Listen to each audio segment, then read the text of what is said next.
Hey folks, David Dorman here with Century 21 Cariotti. I want to talk to you today a little bit about pre-qualification. For some buyers, that seems like, I think, a dirty word. They think, why do you need to know whether I'm qualified or not? Don't you think I have any money? It's not the reason why we ask for it.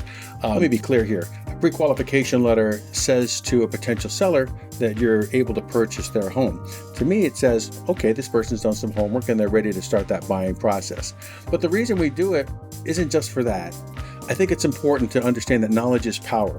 When you're going to buy a home, you may or may not know all of the details about what getting a loan really involves. Not just the process, but what do the numbers look like? So you need to know things like, okay, if I borrow this much money, how much money of a down payment, how much money do I need to bring for a down payment? What does that monthly payment look like? A lot of folks, they assume they know how much they can spend, but the reality is, in any market, adding an extra $10,000 or $15,000 to your assumed amount you can borrow can be the difference between a home you like and a home you love.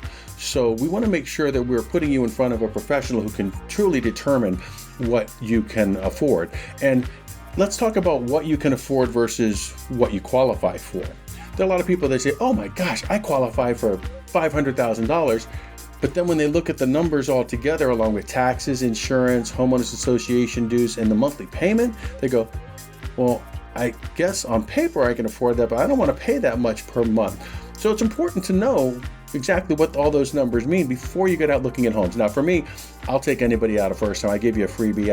I know you're excited. I know you want to get out there looking at homes, but eventually we will need to get to that point where we get you with a reputable lender. And I do recommend you work with a lender that is local to your market. There are a lot of online resources like Quicken Loans, Rocket Mortgage, things like that. And they can sometimes do a good job, but sometimes because they have such a steady flow of customers coming in through online that they never have to meet in person, they treat you more like a number instead of a person.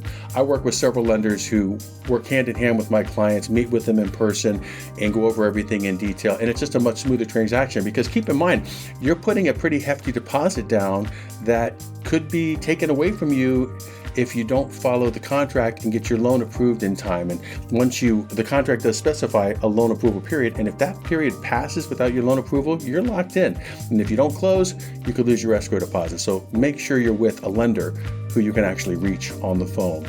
Finally, I just want to make sure that you're prepared to make an offer and that your seller is willing to accept that offer.